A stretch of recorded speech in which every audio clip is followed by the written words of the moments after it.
नमस्कार प्यारे साथियों, कैसे हो आप सभी। आशा करती हूँ आप सभी अच्छे होंगे। तो जैसा कि हमने पिछली क्लास में पढ़ा था, हमने वास्तविक संख्याएं और काल्पनिक संख्याएं, उसी के अंतर्गत हमने पढ़ा था परमेय संख्याएं और अपरमेय संख्याएं किसे कहते हैं। वो हमने कॉन्सेप्ट पिछली क्लास में क्लियर किया था, बेसिक था जो। अब उसी के आधार पर हम क्वेश्चन की ओर चलते हैं, क्वेश्चन सॉल्व करेंगे। प्रश्नावली को आज हम अपनी को शुरू करते हैं। तो सबसे पहले प्रश्नावली को शुरू करने से पहले हम क्वेश्चन को पढ़ लेते हैं, जो कि क्या कह रहा है। तो पहला हमारा यहाँ क्वेश्चन दे रखा है हमें, क्या शून्य एक परमेय संख्या है? क्या इसे आप p बाई क्यू के रूप में लिख सकते हैं, जहां p और q पूर्णांक है और q बराबर 0 नहीं है। तो पूर्णांक है, पूर्णांक क्या है यहाँ पर, अब पूर्णांक में चक्कर में पड़ जाएंगे। पूर्णांक किसे कहते हैं, तो पूर्णांक को जान लेते हैं सबसे पहले। पिछली क्लास में मैंने नहीं बताया था, तो अब बता देते हैं पूर्णांक किसे कहते हैं।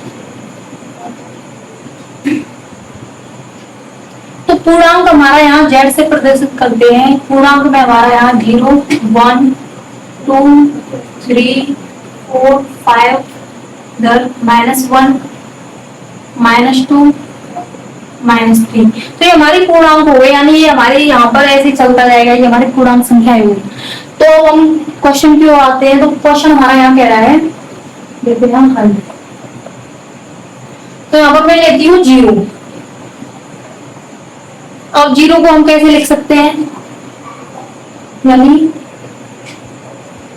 0/2। तो अभी हमारा यहाँ पर बट्टे में 2 दे रखा है, तो ये हमारा 0 है। अब 0 से हम किसी भी संख्या में डिवाइड देंगे तो हमारा 0 ही होता है। ये हमारा p बाई क्यू के रूप में दे रखा है, तो ये हमारा अपॉन में 2 दे रखा है, तो ये q बराबर 0 नहीं है। तो हम यहाँ पर अब लिख देंगे, क्योंकि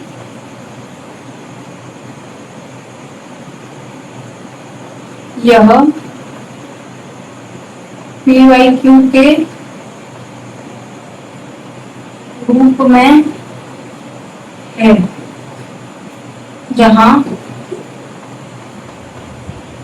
q बराबर 0 नहीं है। यही हमारा हो जाएगा आंसर।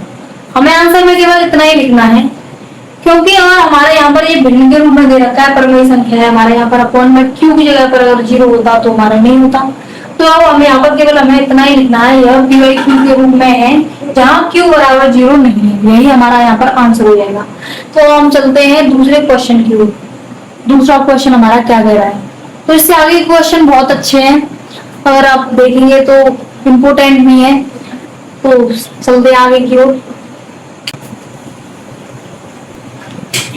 तो दूसरा हमारा यहाँ पर क्वेश्चन कह रहा है, हम बुक में से लिखते हैं। क्वेश्चन कह रहा है हमारा यहाँ पर 3 और 4 के बीच में 6 परमेय संख्या ज्ञात कीजिए। यानी 3 और 4 के बीच में हमें 6 परमेय संख्या ज्ञात करनी है। 3 और 4 के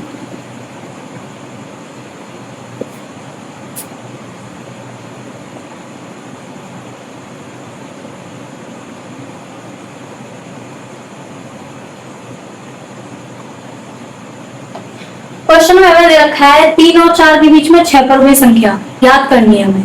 तो हम क्या करेंगे यहाँ पर, हमें क्या करना है, यहाँ पर पूछ क्या रहा है, 6 परमेय संख्या लिख लेंगे। यहाँ पर 6 परमेय संख्या ज्ञात करनी है।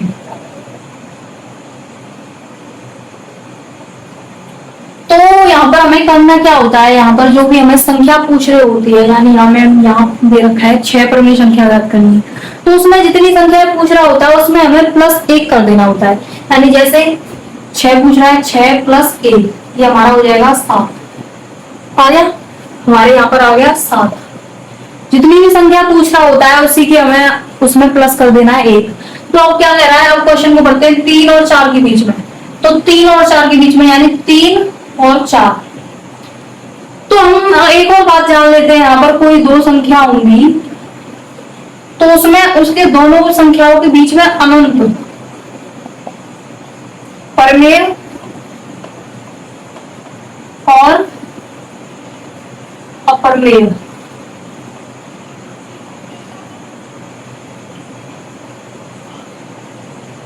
और अपर लेयर संख्या, किसी दो संख्याओं के बीच में अनंत परमेय और अपरमेय संख्या होती है। ये क्वेश्चन आपको टेंथ आएगी आपकी अगले, तो मतलब आगे तो टेंथ में पूछे जाएंगे क्वेश्चन, ये हर बार आता ही आता है। मतलब हम क्वेश्चन क्यों आते हैं इसको छोड़ो, बट याद करना, याद करके रखना पड़ता है ये चीज है।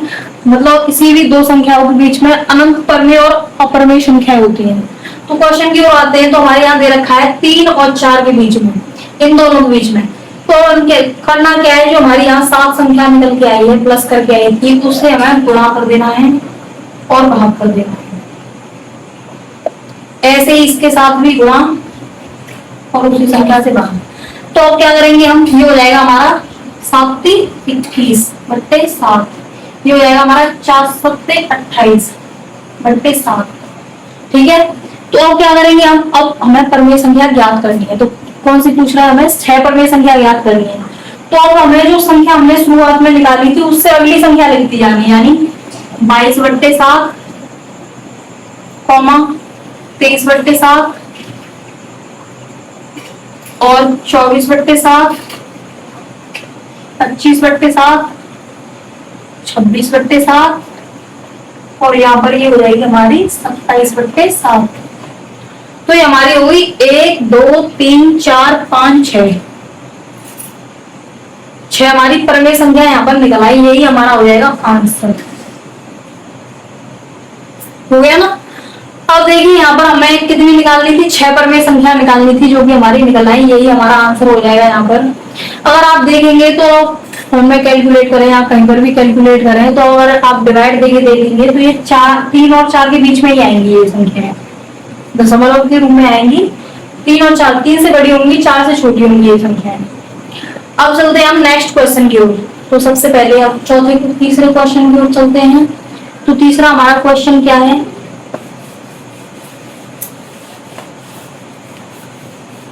तीसरा क्वेश्चन सेम ऐसा ही है, तीसरा भी क्वेश्चन हमारा, बस अंतर अलग है क्वेश्चन में, उसमें संख्या अलग पूछ रखा है।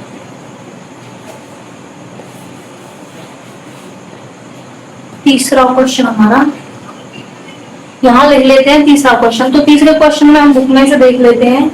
ये पूछ रहा है 3 बट्टे 5 और 4 बट्टे 5 के बीच में 5 परमेय संख्या ज्ञात कीजिए, यानी 3 बट्टे 5 और 4 बट्टे 5, ये दे रखी है ना। 4 बट्टे 5 के बीच में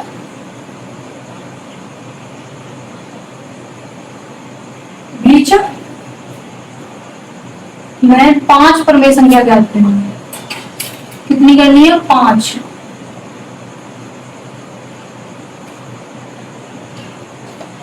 परमेय संख्या ज्ञात करनी है। तो सेम उसी तरह है, केवल हमें करना क्या है, यहाँ पर 5 परमेय संख्या पूछ रहा है, उसमें भी क्या करना है, हमें 1 प्लस कर देना है। जैसे करते हैं हम, यहाँ पर दे रखा है 5 प्लस कर देंगे 1 बराबर 6 हो जाएगा हमारा,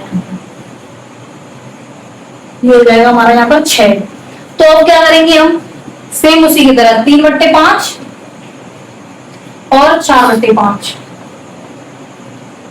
और इन दोनों के बीच में तो ज्ञात करनी है हमें 5 परमेय संख्या है। तो हम क्या करेंगे, अब इसी से इंटू करके भाग दे देंगे, यानी 6 से इंटू करके भाग कर देंगे, 6 से भाग और 6 से भाग।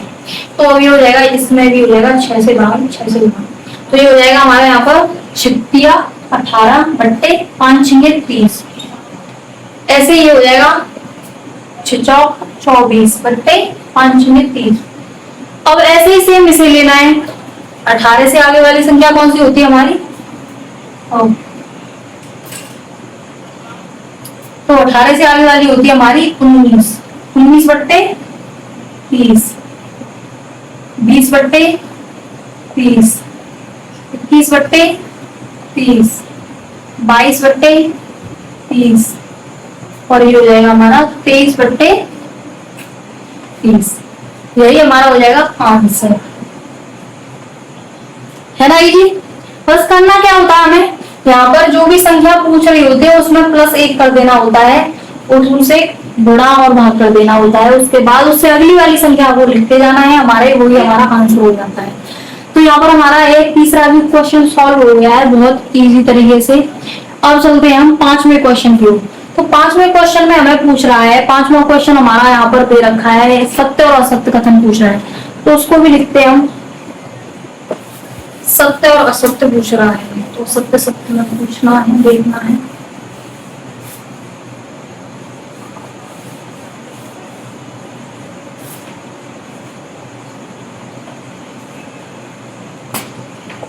सत्य और असत्य, ये हमारा लास्ट क्वेश्चन होगा। तो ये देख बोल रहा है यहाँ पर हमें, नीचे दिए गए कथन सत्य है या असत्य, कारण के साथ अपने उत्तर दीजिए। तो पहला क्वेश्चन हमें पूछ रहा है यहाँ पर, प्रत्येक प्राकृत संख्या एक पूर्ण संख्या होती है। पहला पूछ रहा है, प्रत्येक प्राकृत संख्या एक पूर्ण संख्या होती है।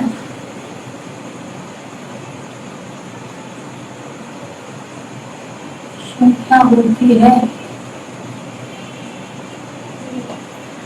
और ऐसे ही दूसरा पूछ रहा है, यहाँ पर प्रत्येक पूर्णांक एक पूर्ण संख्या होती है। प्रत्येक पूर्णांक पूछ रहा है यहाँ पर, प्रत्येक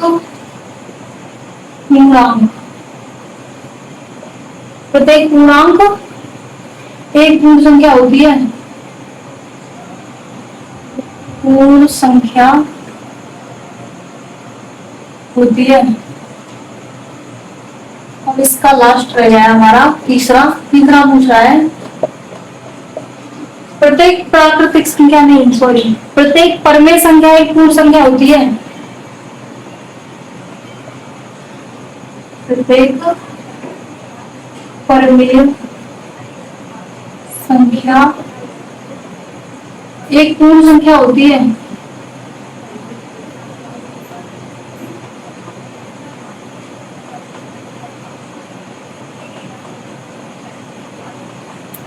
अब हमें इन तीनों के आंसर देने हैं सत्य और असत्य के तौर पर। सत्य और असत्य बताना है कि कौन सा सत्य है कौन सा असत्य है। तो हमें इसमें जानना है कौन सी संख्या, मतलब हमारी सबसे पहला क्वेश्चन पूछ रहा है यहाँ पर हमारा, प्रत्येक प्राकृतिक संख्या एक पूर्ण संख्या होती है। तो प्राकृत संख्या हमारी कौन सी होती है? प्राकृत संख्या होती है हमारी यहाँ पर प्राकृत संख्या यानी नेचुरल नंबर, जिसे हम n से प्रदर्शित करते हैं। ये हमारी होती है 1 2 3 4 5 6, आगे बढ़ती जाती है, हमारी होगी प्राकृतिक संख्या। अब इसमें हमें पूछ रहा है प्रत्येक प्राकृत संख्या। अब इसके बाद हमें पूछ रहा है पूर्ण संख्या होती है। पूर्ण संख्या कौन कौन सी होती है हमारी यहाँ पर? पूर्ण संख्या, पूर्ण संख्या को हम प्रदर्शित करते हैं W से, होल नंबर। ये होती है हमारी 0 से स्टार्ट, 0 1 2 3 4 5 6 टोटल है। तो ये हमारी हम पूछ रहा है एक प्रत्येक प्राकृतिक संख्या एक पूर्ण संख्या होती है। तो इसमें सिंपल सी बात है, देखिए प्राकृत संख्या में हमारी प्राकृत संख्या हमारी ये दे रखी है, तो पूर्ण संख्या में हमारी ये प्राकृत संख्या आ रही है। 1 आ रहा है 1 आ रहा है, 2 आ रहा है 2 आ रहा है, 3 आ रहा है 3 आ रहा है, 4 5 6 सब आ रहा है। इसके अंतर्गत हमारी आ रही है पूर्ण संख्या। तो यानी हमारा यह पहला वाला जो हमें दे रखा है स्टेटमेंट, ये हमारा हो जाएगा सही, ये हमारा पहला हो जाएगा सत्य। ठीक है, तो आगे वाली स्टेटमेंट को पढ़ते हैं। हमारा दूसरा दे रखा है प्रत्येक पूर्णांक एक पूर्ण संख्या होती है। तो पूर्णांक आ गया, देख लो इसमें। अब तो दूसरे ही लिख लेते हैं पूर्णांक। पूर्णांक बताया था मैंने आपको, जेड से प्रदर्शित करते हैं इसको हम, इसका साइन हमारा जेड होता है पूर्णांक। तो पूर्णांक में हमारी कैसे होती है संख्याएं? 0 1 2 3 4। अब ऐसे इधर होती है -1 -2, ऐसे करके यहाँ पर आगे बढ़ती जाती है। अब इसमें पूछ रहा है पूर्णांक, यानी प्रत्येक पूर्णांक एक पूर्ण संख्या होती है और पूर्ण संख्या हमारी होती है यहाँ पर ये दे रखी है 0 1 2 3 4 5 6 7। अब देखिए आप पूर्णांक में हमारी ये मतलब पूर्ण संख्या में हमारा पूर्णांक संख्या नहीं है, मतलब इसमें हमारे 0 से स्टार्ट है ये, तो यहाँ पर माइनस से दे रखी है हमारी। तो बताओ अब इसमें हमारी पूर्ण संख्याओं में हमारी पूर्णांक संख्या आ रही है, यहाँ पर -2 कहीं नहीं है, -1 नहीं है, ये 0 मतलब पूर्ण मतलब सभी संख्याएं तो नहीं होती हैं, कुछ कुछ होती हैं। तो देखिए हमारा यहाँ पर ये हमारा कथन असत्य होता है, क्योंकि पूर्ण संख्याओं में हमारी ये पूर्णांक संख्याएं नहीं आ रही है। -0 नहीं है ये हमारी, क्योंकि 0 से शुरू होती है और ये इधर की साइड बढ़ती जाती है, माइनस में चली जाती है। तो ये हमारा स्टेटमेंट हो जाएगा हमारा ये दूसरा वाला असत्य, ये हो जाएगा हमारा असत्य। बुक में अपनी में टिक लगा लेना, लिख लेना खुद। अब हम चलते हैं तीसरे स्टेटमेंट की तरफ। तीसरा स्टेटमेंट हमारा यहाँ क्या कह रहा है, ये तीसरा last of the list, last कह रहा है हमारा यहाँ पर, लास्ट कह रहा है प्रत्येक परमेय संख्या एक पूर्ण संख्या होती है। यानी ये पूछ रहा है प्रत्येक परमेय संख्या एक पूर्ण संख्या होती है। इसमें कौन सी बड़ी बात होती है पूछने में, नॉर्मल बात है। देखिए कैसे करते हैं, तो यहाँ पर हो गई हमारी परमेय संख्या, हम ले लेते हैं जैसे 2/7, ये हो गई हमारी परमेय संख्या जो कि भिन्न के रूप में दे रखी है।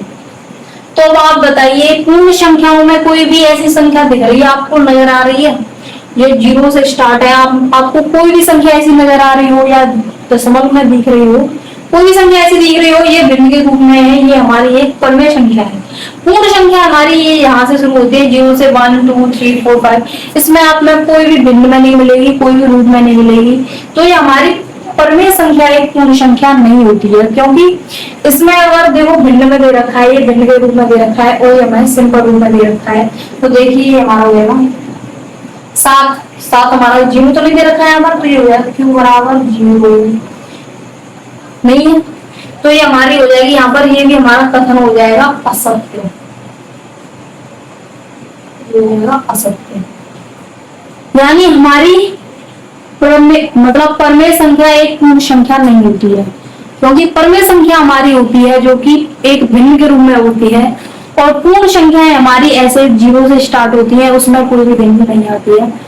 तो इसी के साथ हमारी एक्सरसाइज यहाँ पर खत्म होती है। अगर आपको वीडियो अच्छी लगे, क्वेश्चन समझ में आए तो वीडियो को लाइक करें, चैनल को सब्सक्राइब करें अगर आपको आगे की वीडियो देखनी है तो।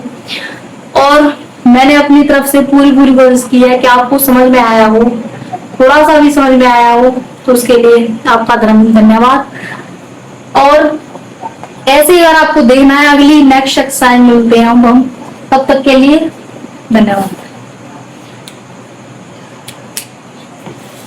18 मिनट